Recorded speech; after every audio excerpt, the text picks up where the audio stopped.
Can we guess when the most iconic carnival foods were invented? Let's talk about that.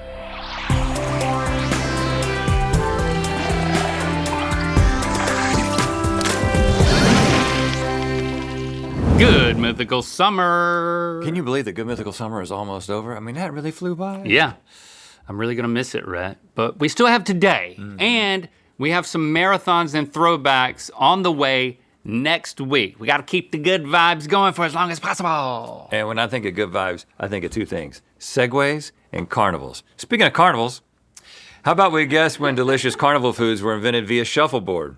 It's time for a Shuffle in Time Carnival Food Edition. Okay, boys, before we reveal your first carnival food, we have a little charity competition business to handle. This is the very last day of the competition and your last opportunity to add money to your donation totals. So let's take a look at where those totals stand right now.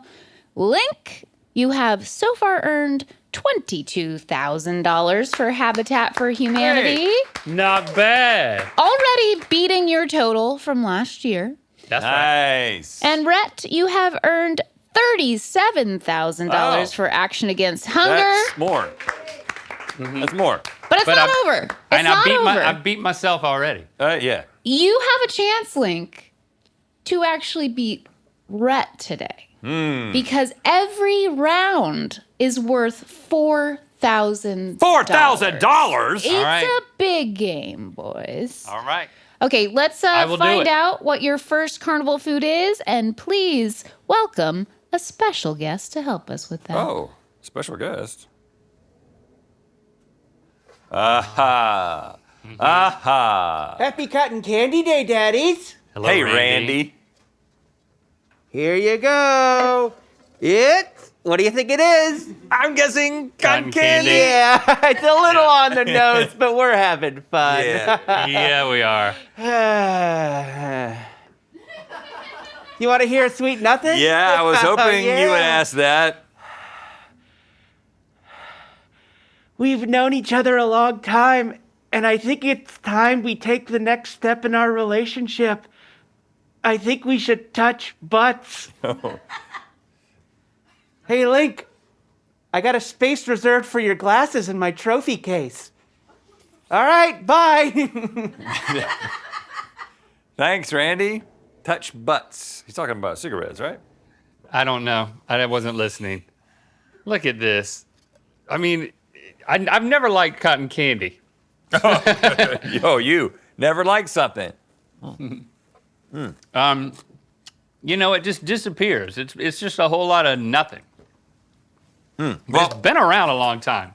cotton candy. You're going first. I'm going first I get the advantage. because I'm in the lead. Okay. We got some old dates on this board today. What kind of technology is required for a cotton candy? There's a spinny thing that's hot. When did they start spinning? They've been spinning for quite some time. When did they start heating things? They've been doing that for quite some time. The real question is, when did they put them together? When did they start spinning hot things and making sugar, though? Sugar was something, I think sugar was something that was discovered. Sugar cane? I think they were eating non-sugary foods over there in Western Europe until they found them in the Americas. I don't know. That sounds like it might be right. You think sugar is an American invention? I think that it's something that was discovered in the Americas. Whoa. I don't know. Doesn't it sound right when I say that? Well, all of the dates. But all still these apply. dates could apply. 1730 is the earliest. It's not like. But you got to find sugar, then you got to realize that you can spin it and heat it, and then you got to make something that feels cotton. Feels like times weren't tough when you're making cotton candy. You know what I'm saying? This is a celebratory thing. I don't know. So it's not right after the discovery. This is... They're stretching they're stretching sugar, so maybe times were tough. This could be something that happened at a World's Fair. You know, they always things happen at a World's Fair. Lots of things happened around 1900 at that first World's Fair or whenever it was. Maybe 1890. I'm going to split 1900 and 1890. Right in the middle, if I can.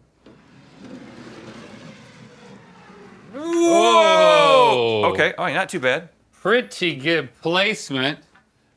There's no excuse for me to not win this round because I should be able to push you to one corner. I feel like if I push him to 1730, then that gives me, and then I pin him there. The rest of the board. That gives me the rest of the board. And there's no way at 1730, right? They weren't doing things this. It could be anything, but that's lighthearted. the easiest strategy I can come up with. Of course, now I've got to successfully bump you and make this happen. I'm gonna try my darndest.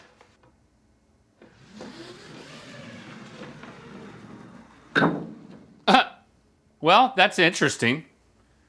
Stevie, Huh? I think you're in pretty good shape. what is gonna happen? You can find sweet, sugary cotton candy at just about any carnival, fair, or festival, though it was, oddly enough, invented by a dentist, William Morrison, with the help of a confectioner, John C. Wharton.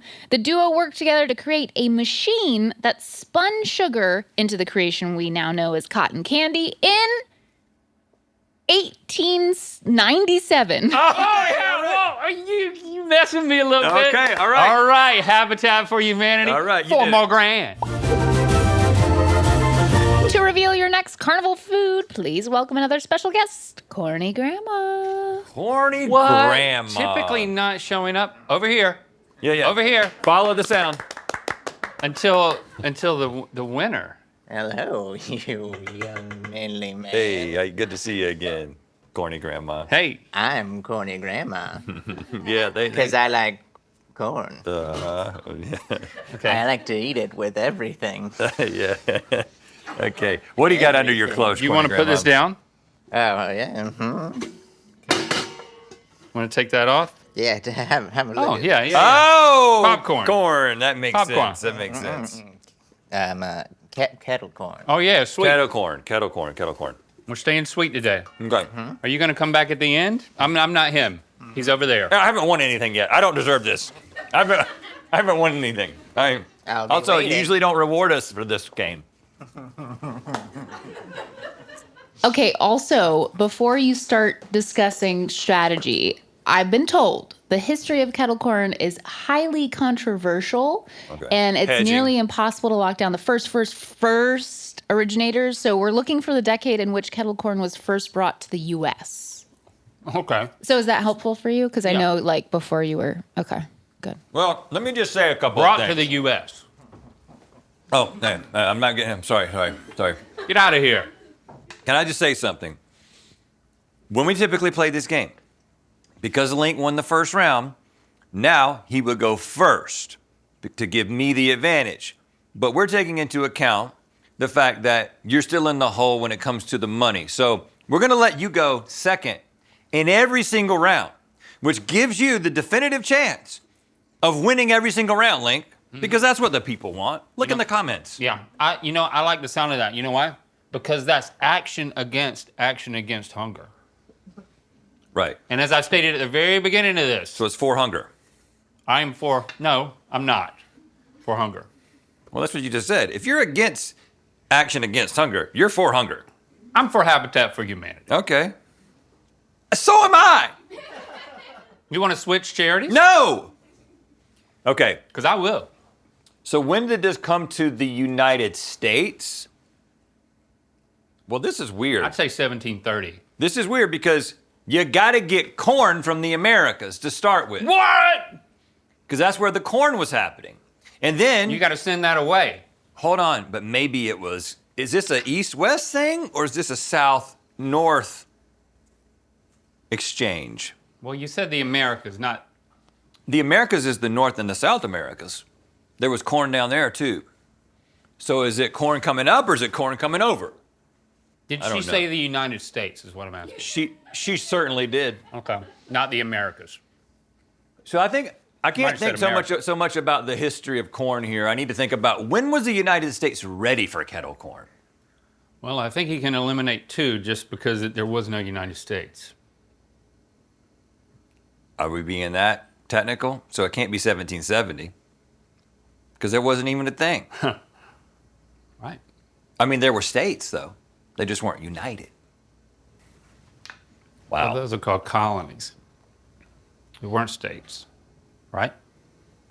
Don't quote me, but it's not a long limb to go out on. I think it's 1870. But what happens is if I go right there, you just push me further. You bump me, right? I'm just gonna try to land in the middle of the board and see what you do.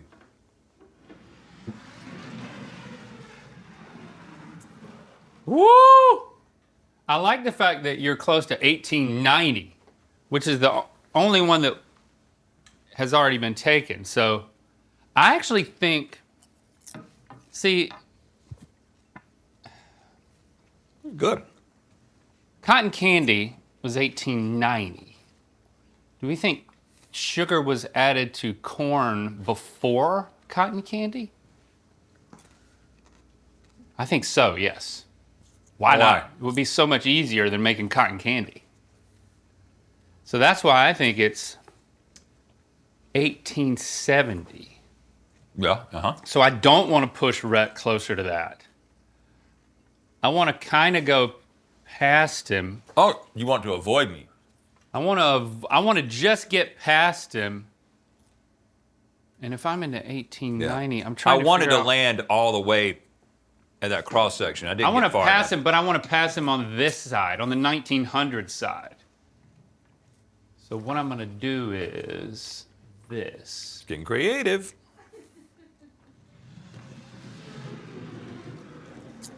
What Well- just happened? What just happened? Okay, What well- just happened?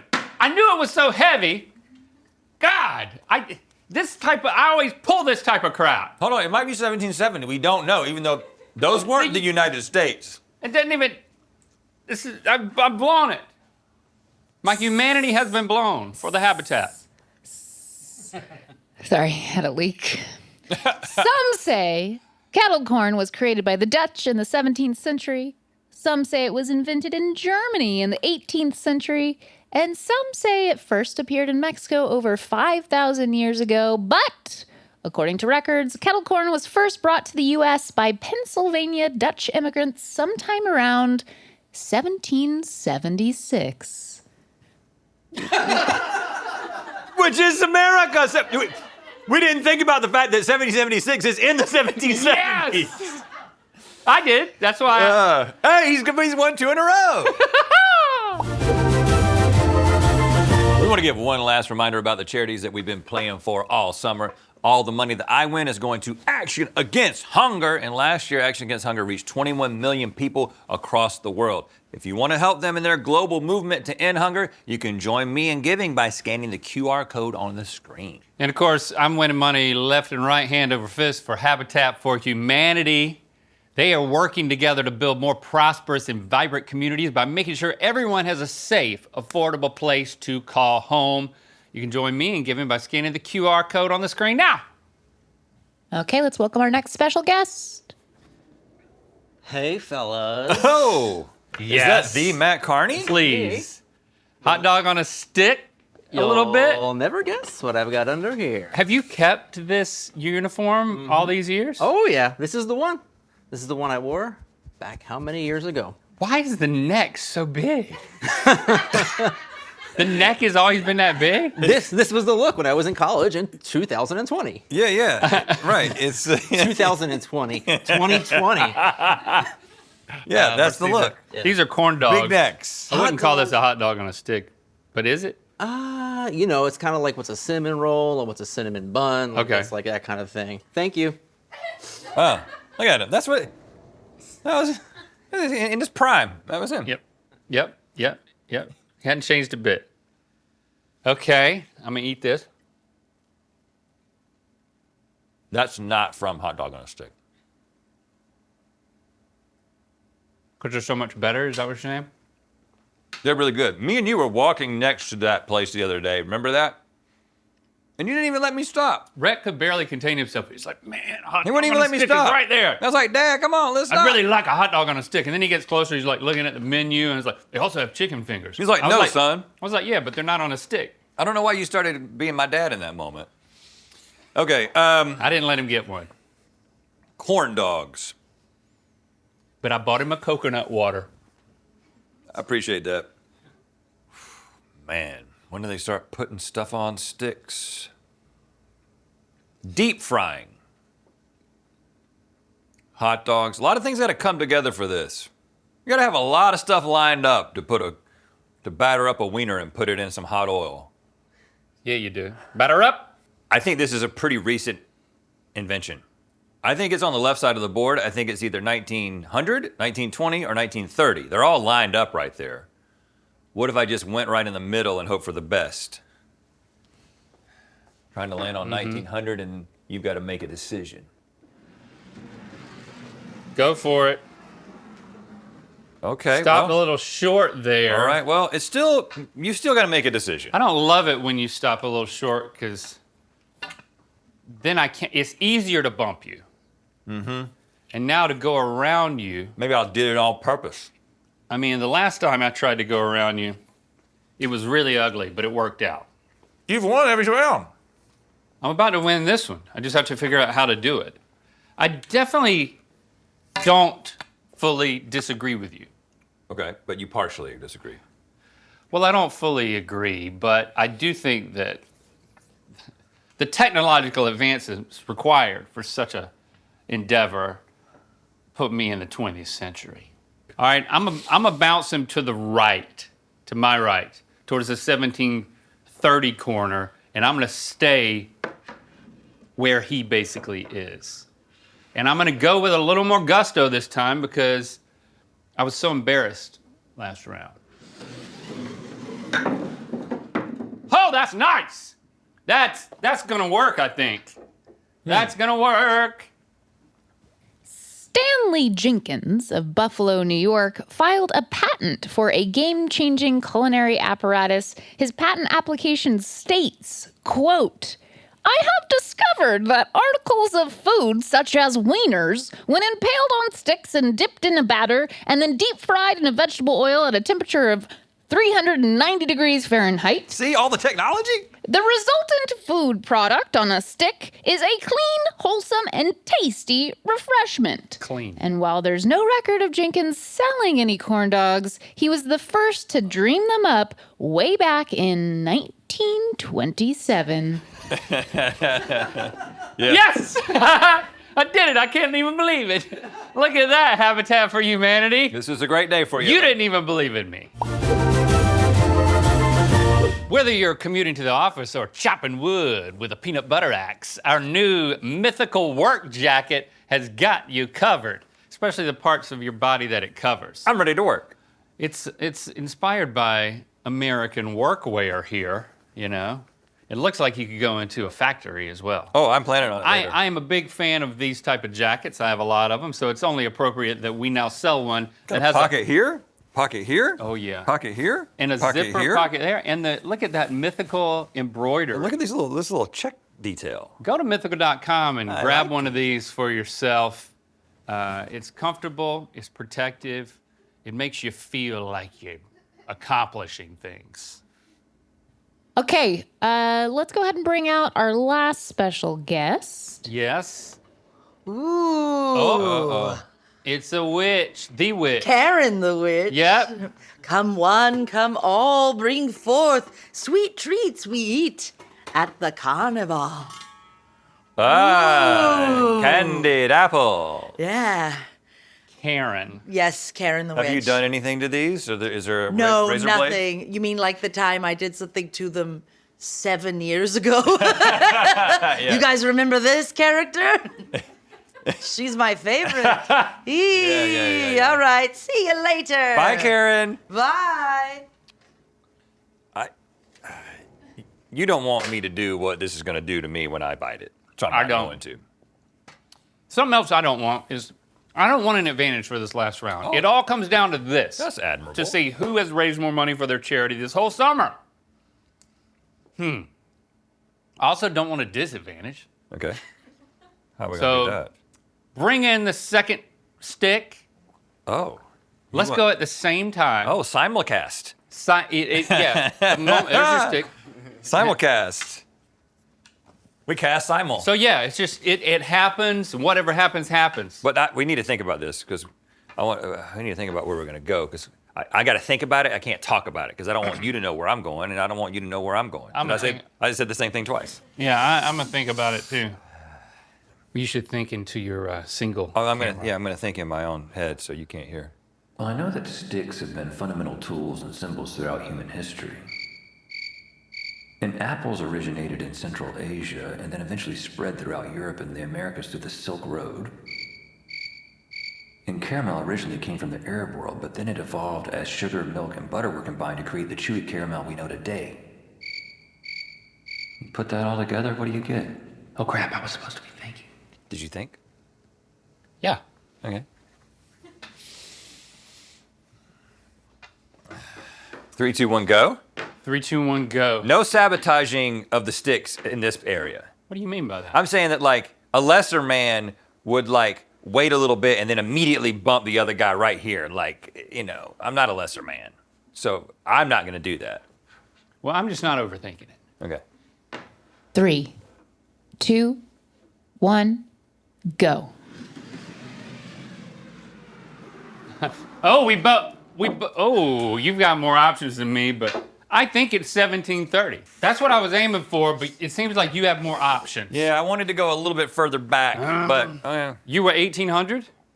yeah, I just was like, Okay. While candy-coated apples had been around for some time already, Hunter's Candy Store in Moscow, Idaho was the absolute first to ever put an apple on a stick and coat it in caramel.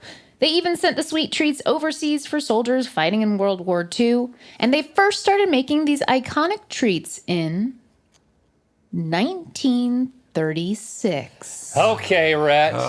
You've eked out the win in terms of the number of dollars given to charity. but that was exciting. Rhett, you pulled off $41,000 for Action Against Hunger, and Link, $34,000 for Habitat for Humanity. Let's go ahead and bring out those giant checks. Whoa! Yeah, look at that. no, I'll just take the check. Thank you to Habitat for Humanity I'll just take the check. and Action Against Hunger for all the stellar work that you do, making a positive difference around the world. I've just never held a check this big before. It's cool. You want it ready to go to the bank? No, we're giving this. All right, don't forget to come back for a Good Mythical Weekend tomorrow, right here on this channel. Well, I wasn't gonna keep it. I was gonna It's not for us. send it to the other bank. Okay, yes, and you know what? We're gonna be back on Monday with a brand new marathon. So join us then. Thanks for commenting and sharing this video. You know what time it is? I'm Andrew, And I'm Amanda. and we're playing shuffleboard here in Disneyland, California. And it's time to spin the wheel of mythicality. There's shuffleboard at Disneyland? People line up for hours for I it. didn't know about this. Yeah. Click the top link to see if we can avoid the bad candy and Good Mythical more. And to find out where the Wheel of Mythicality is gonna land. Don't miss the new episode of Wonderhole this Sunday at 11 a.m. Pacific, 2 p.m. Eastern on the Rhett and Link YouTube channel, or stream it early and ad-free exclusively on the Mythical Society.